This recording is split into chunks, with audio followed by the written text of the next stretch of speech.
بسم اللہ الرحمن الرحیم الصلاۃ والسلام علیکہ یا سیدی یا رسول اللہ وعلی آلکہ و اصحابکہ یا سیدی یا حبیب اللہ۔ تو دیکھیں، آج ہم نے شروع کرنا ہے ایقاظ نمبر 12، الرفع والتکمیل فی الجرح والتعدیل۔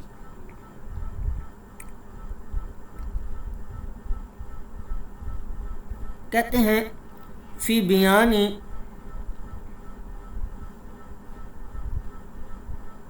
خطۃ الذہبی فی المیزانی۔ امام ذہبی رحمۃ اللہ علیہ کی میزان میں تحریر کا بیان۔ کون سی تحریر؟ اذ یقول فی الراوی، جب وہ کسی راوی کے بارے میں کہیں مجہول کہ یہ راوی مجہول ہے۔ کہتے ہیں قال الذہبی فی ترجمتی، امام ذہبی رحمۃ اللہ علیہ نے ابان بن حاتم الاملوکی، یہ ایک راوی ہیں، ان کا ذکر کیا ہے اپنی کتاب میزان الاعتدال میں۔ وہاں پر امام ذہبی رحمۃ اللہ علیہ جہاں پر اس کا ذکر کیا ہے، اس کا ترجمہ بیان کیا ہے، اس کے حالات بیان کیے ہیں میزان الاعتدال میں، وہاں پر آپ نے فرمایا اعلم ان کل من اقول فیہ مجہول، کہ تو جان لے، اپنی کتاب کا منہج بیان کرتے ہیں میزان الاعتدال کا، کہ اے میری کتاب پڑھنے والے، میزان الاعتدال سے استفادہ کرنے والے، تو جان لے کہ جب میں کہوں کسی راوی کے بارے میں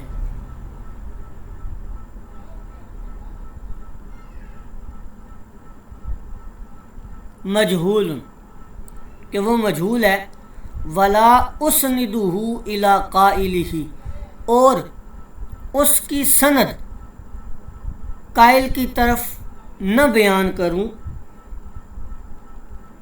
یعنی اس کو کسی قائل کی طرف منسوب نہ کروں، اس کی سند بیان نہ کروں، اس کی نسبت کسی قائل کی طرف نہ کروں، فإن ذلک ہوا قول ابی حاتم، تو بے شک تو یہ جان لے کہ ہر وہ شخص یا راوی جس کے بارے میں کہوں گا مجہول اور اس کو میں کسی کی طرف منسوب نہیں کروں گا، تو وہ ابو حاتم کا قول ہوگا۔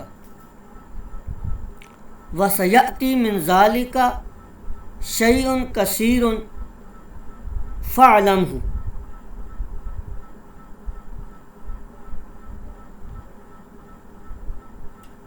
اور اسی طرح کی بہت سی باتیں آئیں گی جن کو تو جان لے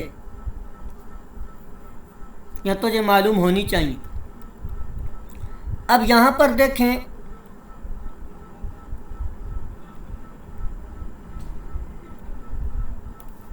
یہاں پر انہوں نے مثالیں دی ہیں حاشیہ نمبر 4 کے اندر، کہ امام ذہبی رحمۃ اللہ علیہ نے بہت سے مقامات پر مجہول کہا ہے راویوں کو، اور ان کو کسی کی طرف منسوب بھی نہیں کیا، کسی کی طرف نسبت بھی نہیں کی، لیکن وہ جو آپ کا قول ہے کہ ابو حاتم کا قول ہوگا، ابو حاتم کی کتاب جو ہے الجرح والتعدیل، اس میں بھی ہمیں ابو حاتم کا قول نہیں ملا۔ اس لیے اگر تو امام ذہبی رحمۃ اللہ علیہ بغیر کسی قائل کی طرف منسوب کیے کسی راوی کو مجہول کہیں، تو وہ اولاً تو قول ہوگا ابو حاتم کا۔ اب اس کی تصدیق ہم کہاں سے کریں گے؟ ابو حاتم کی جو اپنی کتاب ہے الجرح والتعدیل، اس میں سے کریں گے۔ اگر تو اس میں وہ راوی مل گیا جس کو بغیر نسبت کیے امام ذہبی نے مجہول کہا ہے، اور اسی راوی کا تذکرہ یا ذکر ابو حاتم نے الجرح والتعدیل میں کیا ہو، تو پھر تو میزان الاعتدال میں آنے والا بغیر نسبت کیے مجہول راوی وہ قول ابو حاتم کا ہوگا۔ اور اگر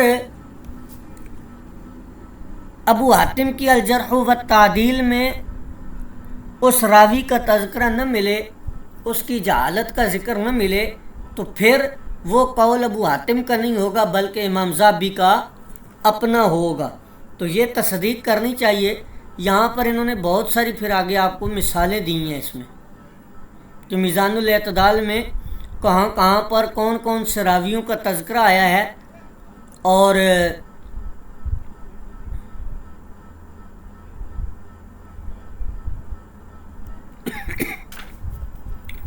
کون کون سے راویوں کا تذکرہ آیا ہے اور کن کو امام ذہبی نے بغیر نسبت کے مجہول کہا ہے اور ان کا تذکرہ الجرح و تعدیل میں موجود نہیں ہے۔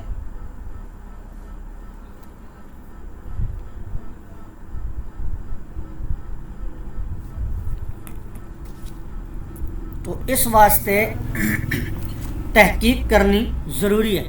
آگے امام ذہبی رحمۃ اللہ علیہ کہتے ہیں فَإِنْ عَزَوْتُهُ یا عَزَوْتُهُ إِلَىٰ قَائِلِهِ، اور اگر میں اس کو کیا کر دوں،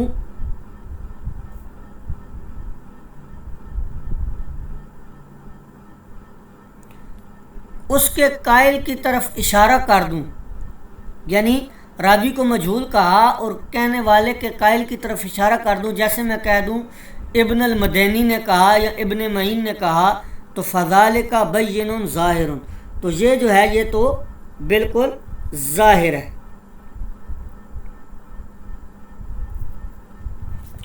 اس کے بعد امام ذہبی رحمۃ اللہ علیہ فرماتے ہیں وَإِن قُلْتُ، اور اگر میں کہوں فیہ جہالۃ، کہ اس راوی میں جہالت ہے، او نکرۃ، یا اس کا انکار کیا گیا ہے، نکارت ہے، او یجہل، یا اس کو مجہول کہا گیا ہے یا جاہل کہا گیا ہے، او لا یعرف، اس کو نہیں پہچانا گیا ہے، او امثال ذالک، اور اسی کی مثل دوسرے الفاظ یا اصطلاحات میں بیان کروں، ولم اعزہ الی قائل فہو من قبلی، اور یہ بیان کرنے کے ساتھ میں کسی قائل کی طرف نسبت نہ کروں تو وہ میرا اپنا قول ہوگا، تو وہ میری طرف سے ہوگا۔ ایسے ہی جب میں کہوں ثقۃ او صدوق او صالح او لین او نحوہ ولم اضفہ الی قائل، اور یہ سارا کچھ کہنے کے بعد کسی قائل کی طرف اس کی اضافت نہ کروں، فَهُوَ مِنْ قَوْلِي و اجتہادی، تو یہ میرا قول یا میرا اجتہاد ہوگا۔ اب خلاصہ کیا نکلا جی اس کا خلاصہ یہ نکلا کہ میزان الاعتدال کا اسلوب بتا رہے ہیں آپ کو کہ میزان الاعتدال میں اگر امام ذہبی کسی راوی کو مجہول کہتے ہیں اور کسی کی طرف نسبت نہیں کرتے تو وہ قول ہوگا ابو حاتم کا، اور پھر اس کی تحقیق کے لیے ہم ابو حاتم کی کتاب دیکھیں گے الجرح و تعدیل، اس میں اگر اسی کی مثل مل گیا تو پھر تو ٹھیک ہے، اور اگر اسی کی مثل نہ ملا تو پھر جو بغیر نسبت کے مجہول کہا گیا ہے وہ اس کیٹیگری میں آ جائے گا، امام ذہبی کا قول بن جائے گا وہ، اور باقی انہوں نے بتا دیا ہے کہ اگر میں نسبت کر دوں کسی کی طرف پھر واضح ہے، اور اگر کسی کی طرف نسبت نہ کروں تو وہ میرا قول ہوگا، میرا اجتہاد ہوگا۔ یہ اسی ایقاز کا خلاصہ ہے جی۔ آگے آ گیا ہے ایقاز نمبر 13۔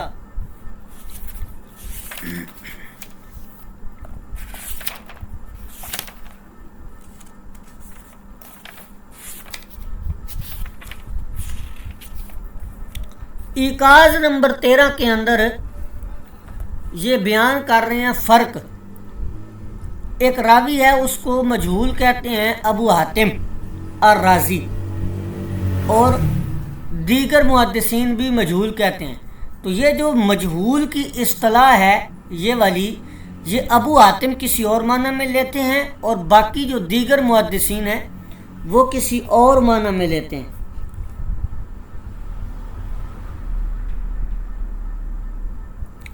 اچھا فرق کیا ہے؟ وہ فرق پہلے اپنے لفظوں میں سن لیں، پھر آپ کو عبارت کی طرف لے کے جاتے ہیں.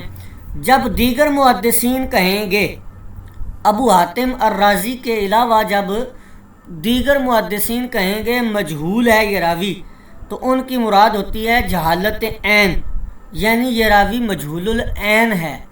اور اگر ابو حاتم کہیں گے کسی راوی کو مجہول، تو پھر مراد ہوگی جہالت وصف، یعنی وہ راوی مجہول العین نہیں ہے بلکہ مجہول الوصف ہے.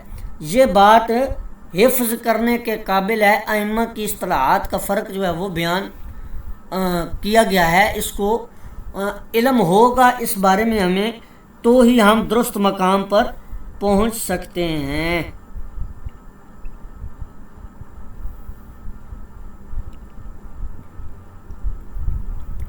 اب آ جائے عبارت کی طرف. فرق بین قولی اکثر المحدثین فی حق راوی، اکثر محدثین کا قول راوی کے حق میں انہ مجہول و بین قول ابی حاتم انہ مجہول، اور ابو حاتم کے قول انہ مجہول کے درمیان فرق کا بیان. فانہم یریدون، بے شک وہ ارادہ کرتے ہیں، غالباً غالب طور پر، اغلبی طور پر. کون؟ فانہم کی ضمیر یہاں لوٹ رہی ہے جمع محدثین کی طرف، کہ بے شک وہ محدثین جو ہیں وہ جب کہتے ہیں انہ مجہول، تو اس سے وہ ارادہ کرتے ہیں راوی کے مجہول العین ہونے کا. زیادہ تر ان کا مراد جو ہوتی ہے وہ جہالت عین ہوتی ہے.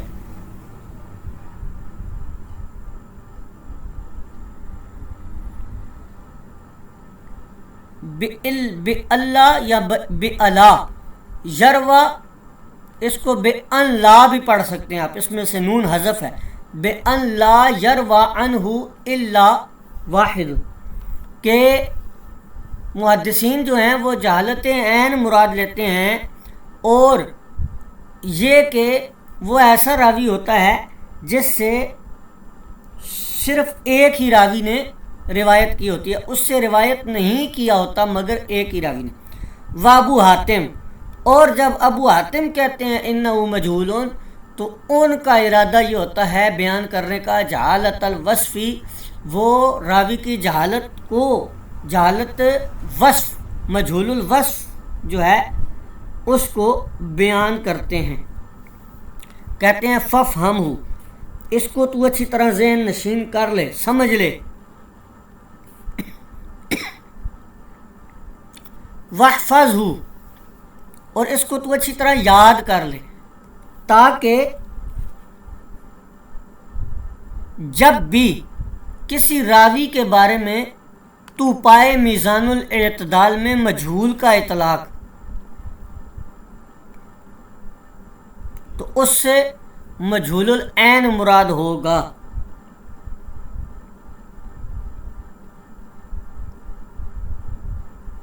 ٹھیک ہے جی. تو یہ تھا آپ کا 13واں ایقاظ. اس کی آگے جو عبارت ہے اس ایقاظ کی، اس میں آگے چل کے آپ کو یہ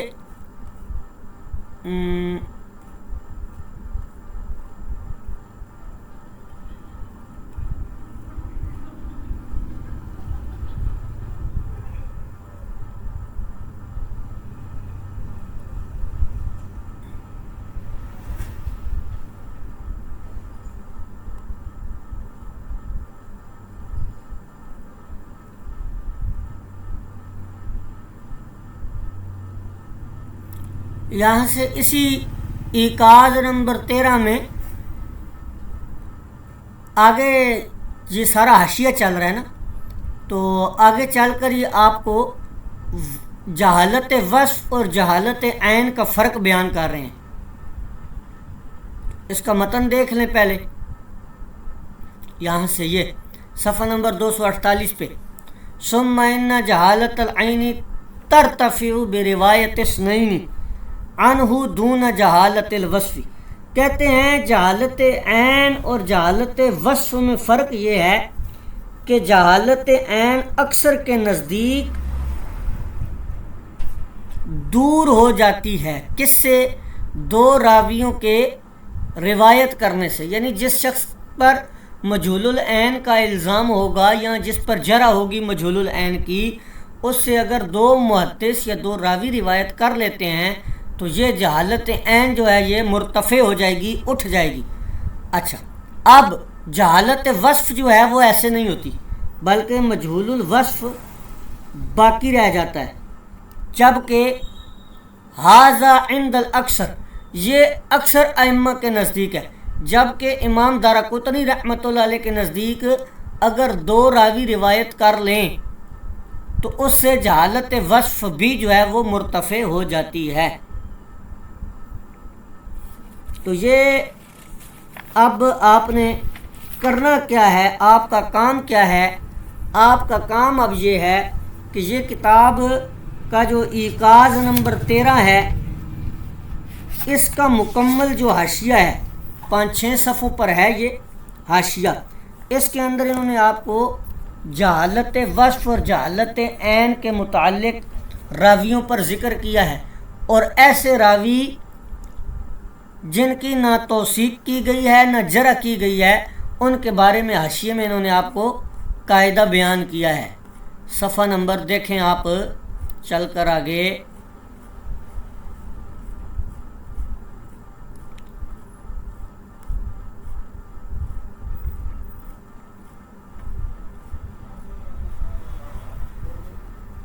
یہ حاشیہ جو ہے آج کا حاشیہ یہ ضرور پڑھ لیجئے گا، ضرور انتہائی اہم حاشیہ ہے۔ یہ دیکھیں، تتمتن محمتن، یہ آ جائے گا صفحہ نمبر 230 سے شروع ہو رہا ہے اور 248 تک جا رہا ہے یہ حاشیہ، ٹھیک ہے؟ اس حاشیے کو آپ نے ضرور بے ضرور پڑھ لینا ہے، بار بار کہہ رہا ہوں۔ سکوت المتکلمین فی الرجال عن الراوی، راویوں پر تذکرہ کرنے والے متکلمین کا، ائمہ کا راوی سے سکوت کرنا، الذی لم یجرح، کہ اس پر جرح بھی نہیں کی گئی، ولم یأتی بمتن منکر، اور نہ ہی اس راوی سے کوئی منکر متن آیا ہے، تو یعد توثیقا لہو، اب اس کو توثیق راوی کی سمجھا جائے گا یا نہیں سمجھا جائے گا، اس پر آپ کو یہ آگے جو ہے اس حاشیے کے اندر تفصیل دے رہے ہیں۔ تو یہ حاشیہ آپ نے پھر کہہ رہا ہوں کہ ضرور بے ضرور پڑھ لینا ہے، اگر کوئی چیز سمجھ نہیں آتی اس کو پھر ہم دوبارہ سے حل کریں گے۔ آج کا سبق یہیں پہ کلوز کرتے ہیں۔ اب اگر کسی قسم کا کوئی سوال ہے تو آپ قائم کر سکتے ہیں۔